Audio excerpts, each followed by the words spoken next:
नमस्कार दोस्तों, आज का माय वन फॉर्मर एकांतिक चर्चा में सबको स्वागत है। आज का पहला क्वेश्चन है, हम लोग माय वन फॉर्मर साइट पे जो थेसी फिक्सिंग करते हैं वो 295 mm डिस्टेंस में क्यों किया जाता है, उसका रीज़न बताओ। तो उसका रीज़न आप लोग सुन लो। इसका जो मेन रीज़न है 295 mm दूरी में थेसी फिक्सिंग करने का, वो माय वन फॉर्मर पैनल को अलाइनमेंट करने के। तो माय वन फॉर्मर का पैनल अलाइनमेंट कैसे किया जाता है वो आप लोग सुन लो। हम लोग जब माय वन फॉर्मर का पैनल सेटिंग करते हैं सेटिंग फ्लोर में, तब सर्वेयर जो है वो ग्रिड पॉइंट देते। वो ग्रिड पॉइंट से 300 mm दूरी में आपको ग्रिड लाइन मारना पड़ता है, ठीक है। वो ग्रिड लाइन मारा जाता है डेड ऑक्साइड द्वारा, ठीक है। लाइन दूरी से ग्रिड लाइन मारा जाता है, ओके। अभी ये जो ग्रिड लाइन है, ग्रिड लाइन से 295 mm दूरी में आपको थेसी फिक्सिंग किया जाता है। लेकिन आपका जो ग्रिड पॉइंट रहता है वो आपका वॉल का फेस से 300 mm दूरी में। वो जो ग्रिड पॉइंट देते हैं ना सर्वेयर, वो ग्रिड पॉइंट वॉल का फेस से देते, ठीक है। हम लोग 295 mm दूरी में थेसी फिक्सिंग कर रहे हैं। उसके बाद आपका माय वन का पैनल आएगा। माय वन का पैनल का थिकनेस 5 mm यहाँ पे पकड़ते हैं हम लोग। तो 300 mm पूरा बराबर हो गया आपका वॉल का सरफेस तक, समझ गया है ना आप लोग। तो पैनल का थिकनेस 5 mm रहता है, उसके बाद थेसी 295 mm दूरी में रहता है। 295 mm plus 5 mm equal to 300 mm, ठीक है। इसके लिए हम लोग 295 mm दूरी में थेसी फिक्सिंग करते। और थेसी का बारे में आप लोगों को कुछ इन्फॉर्मेशन मैं दे देता हूँ। ये जो हम लोग थेसी फिक्सिंग करते, ये थेसी एक्चुअली प्लाई और टिम्बर का टुकड़ा होता है, ठीक है। और प्लाई का जो थिकनेस यूज होता है यहाँ पे थेसी फिक्सिंग करने के लिए 20 से 25 mm का थिकनेस रहता है। और इसका जो डायमेंशन रहता है स्टैंडर्ड थेसी का डायमेंशन आपका 100 mm बाई 300 mm और 20 से 25 mm हाइट रहता है, ओके। इस तरह थेसी फिक्सिंग किया जाता है। और दोनों थेसी का बीच में मैक्सिमम डिस्टेंस जो होता है वो 1 मीटर होता है, ओके। और हर रूम का जो कॉर्नर पॉइंट है, कॉर्नर पॉइंट स्टॉपर पॉइंट में थेसी फिक्सिंग किया जाता है, ओके। थेसी फिक्सिंग करने से क्या होता है, पैनल को पूरा बराबर सपोर्ट मिलता है, ठीक है। और कंक्रीट होने के टाइम पैनल का जो डिस्प्लेसमेंट होने का डर रहता है कभी कभी, तो डिस्प्लेसमेंट नहीं होता है, पूरा बॉटम से सपोर्ट प्रोवाइड करते हैं आपका माय वन फॉर्मर पैनल को थेसी, ओके। और ये जो थेसी कंक्रीट सरफेस में हम लोग फिक्सिंग करते हैं, इसके लिए आपका कंक्रीट नेल यूज होता है। 1.5 इंच 2.5 इंच 2 इंच का कंक्रीट नेल यूज करते हैं हम लोग, ठीक है। ये जो कंक्रीट नेल होता है ना सॉफ्ट होता है, जिसको कंक्रीट खिला बोलता है हिंदी में, ओके। तो मैं उम्मीद करता हूँ आप लोग अभी समझ गए होंगे। तो हम लोग क्यों 295 mm डिस्टेंस में थेसी फिक्सिंग करते, ओके। नेक्स्ट क्वेश्चन है, हम लोग माय वन फॉर्मर साइट पे जो सोल्जर यूज करते, सोल्जर का बीच में मैक्सिमम डिस्टेंस कितना होता है। देखो मैं आप लोग को बता देता हूँ, दोनों सोल्जर का बीच में मैक्सिमम डिस्टेंस होता है 1200 mm, ठीक है। और मिनिमम आपका 600 mm। पहले का चर्चा में सोल्जर के बारे में डिटेल्स में बताया है, तो भी बता देता हूँ आप लोगों को सोल्जर के बारे में, ओके। सोल्जर जो हम लोग माय वन फॉर्मर में यूज करते, ये 50 बाई 50 mm का स्क्वायर पाइप यूज होता है यहाँ पे, और 2.5 mm का थिकनेस रहता है इसमें, ओके। एक सोल्जर में आपका 4 होल रहता है, और सोल्जर में जो होल रहता है इसका डायमीटर होता है 18 mm से 20 mm तक, ठीक है, क्योंकि हम लोग सोल्जर में टाई रॉड लगाते हैं। टाई रॉड का डायमीटर रहता है 16 mm। ओके, एक 1200 mm वर्टिकल सोल्जर में 4 होल रहता है और 600 mm का वर्टिकल सोल्जर में मिनिमम 1 होल रहता है। ओके, उसके बाद ये सोल्जर का जो होल करना पड़ता है ना साइड पे, तो सोल्जर को फिक्सिंग करने के लिए जो सेफ्टी ब्रैकेट साइड पे यूज हो रहा है उसका होल का ऊपर डिपेंड करते हैं सोल्जर का होल कितना में रहेगा। ओके, तो मैं सोल्जर के बारे में डिस्क्रिप्शन दे दिया थोड़ा, तो आप लोग याद में रखिए। और दोनों सोल्जर का बीच में मैक्सिमम डिस्टेंस होता है 1200 में। ओके, और मिनिमम डिस्टेंस होता है 600 में। नेक्स्ट क्वेश्चन है, हम लोग माइबॉन्ड फॉर्मवर्क में जो सेफ्टी ब्रैकेट यूज करते हैं, तो सेफ्टी ब्रैकेट में होल कैसे करते हैं?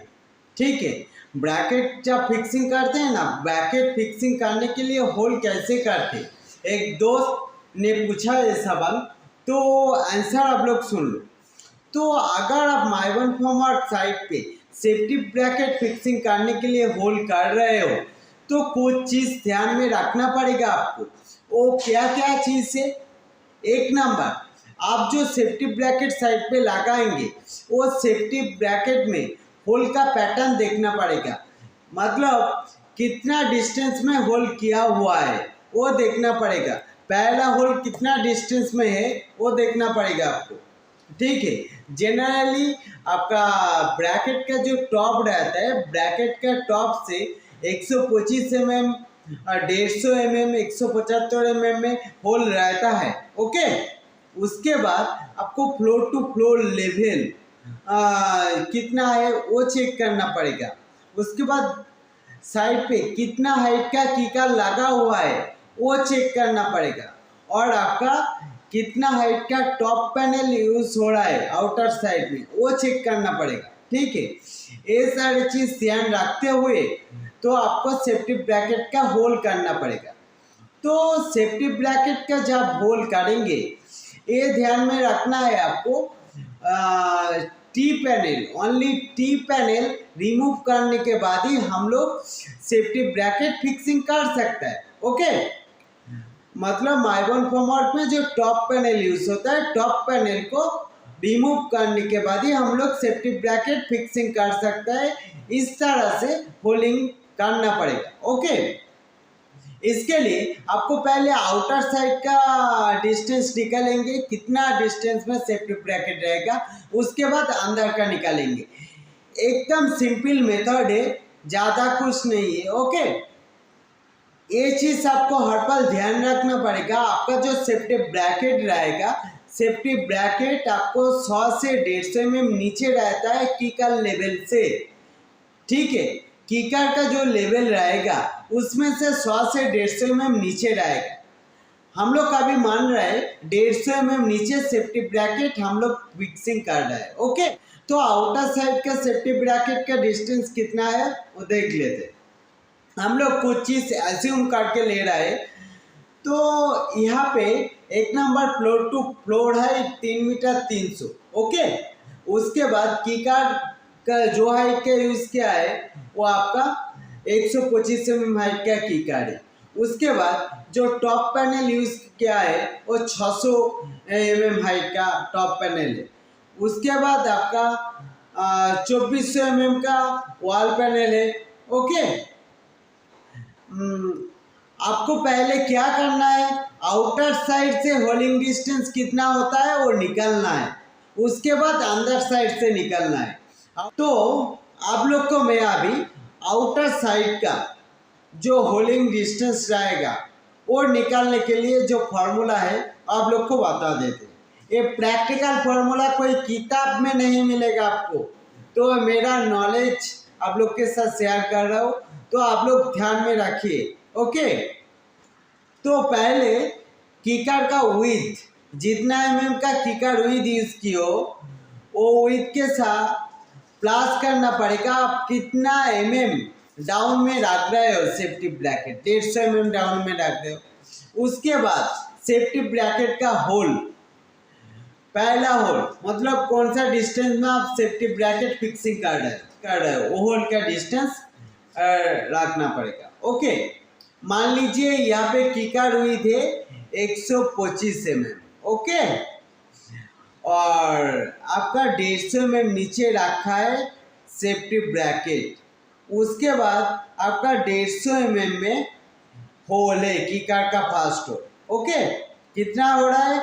425 mm आपका हो गया है आउटर। तो मतलब कीकार टॉप लेवल से आपका होलिंग डिस्टेंस रहेगा 425 mm।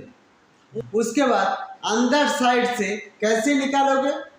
आउटर जो डिस्टेंस रहेगा, आउटर डिस्टेंस मतलब आपका आउटर जो निकला है 425 mm, 425 mm माइनस 50 mm, क्योंकि 50 mm माइनस इसके लिए क्या है, वहाँ पे आपका जो कीकार है ना, नॉन कंक्रीट एरिया कीकार का 50 mm रहता है।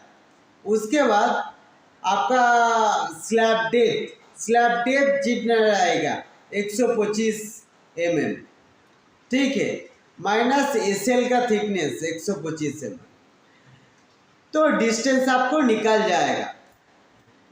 तो आप लोग ध्यान से सुन लो ये बात।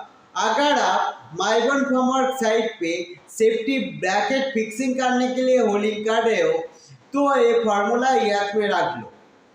पहले आपको आउटर साइड का डिस्टेंस निकालना पड़ेगा सेफ्टी ब्रैकेट फिक्सिंग करने के लिए। वो कैसे निकालोगे? कीकार विथ प्लस आपका मिनिमम कितना डाउन रखोगे, ठीक है, सेफ्टी ब्रैकेट को, वो डिस्टेंस। उसके बाद सेफ्टी ब्रैकेट का जो होलिंग डिस्टेंस रहेगा वो वाला। अंदर में क्या करोगे? अंदर से निकालने के लिए आउटर वाला जो डिस्टेंस निकाला है, आउटर वाला डिस्टेंस से माइनस करना पड़ेगा 50 mm। उसके बाद स्लैब डेप्थ माइनस करना पड़ेगा। उसके बाद एसएल का थिकनेस माइनस करना पड़ेगा। उसके बाद जितना डिस्टेंस आएगा वो डिस्टेंस में आपको होलिंग करना पड़ेगा। ओके, तो यहाँ से आसानी से आप लोग सेफ्टी ब्रैकेट के लिए होलिंग कर सकते हो। ओके, देखो सेफ्टी ब्रैकेट के लिए जब होल होता है ना, तब हम लोग सोल्जर फिक्सिंग करते हैं। ओके, सोल्जर फिक्सिंग जो होता है वो सेफ्टी ब्रैकेट का होल का ऊपर डिपेंड करते हैं। ओके, तो इस तरह से आपका सेफ्टी ब्रैकेट का होलिंग होता है। ओके, सवाल है 150 mm वॉल के लिए वॉल टाई लेंथ कितना होएगा? एक दोस्त क्वेश्चन किया है मेरे को, तो आप लोग सुन लो इसका आंसर। तो कोई भी वॉल टाई का लेंथ निकालने के लिए बोलेगा ना, तो आप वॉल विड्थ के साथ 180 mm प्लस कर दोगे तो वॉल टाई का फुल लेंथ निकल जाएगा। यहाँ पे जैसे 150 mm वॉल के लिए वॉल टाई का लेंथ पूछा है, तो 150 mm प्लस 180 mm मतलब 330 mm हो गया है वॉल टाई का लेंथ। ओके, ये टोटल लेंथ 150 mm वॉल के लिए वॉल टाई का फुल लेंथ है 330 mm। कैसे निकला? 150 mm प्लस 180 mm, तो वॉल विड्थ के साथ 180 mm मैंने प्लस किया है। ओके, तो इस तरह से वॉल टाई का फुल लेंथ निकलता है। चलते हैं नेक्स्ट सवाल में। तो माइबॉन फॉर्मवर्क का लेवल कैसे चेक करें? माइबॉन फॉर्मवर्क का लेवल देखो, आप लोग 3 तरीका से चेक कर सकते हो। 3-4 तरीका है, उसमें से माइबॉन फॉर्मवर्क का लेवल चेक कर सकते हो। एक नंबर ऑटो लेवल है। ऑटो लेवल मशीन यूज करके आप माइबॉन फॉर्मवर्क का लेवल चेक कर सकते हो। उसके बाद लेसर लेवल है। लेसर लेवल मशीन यूज करके माइबॉन फॉर्मवर्क का लेवल चेक कर सकते हो। उसके बाद आपका लाइन डोरी वॉल टाई यूज करके डेक पैनल आपका सेटिंग होने के बाद लेवल चेक कर सकते हो। उसके बाद वाटर लेवल यूज करके भी लेवल चेक कर सकते हो। ओके, तो माइबॉन फॉर्मवर्क का लेवल चेक करने के लिए इतना सारे उपाय है हम लोगों के पास।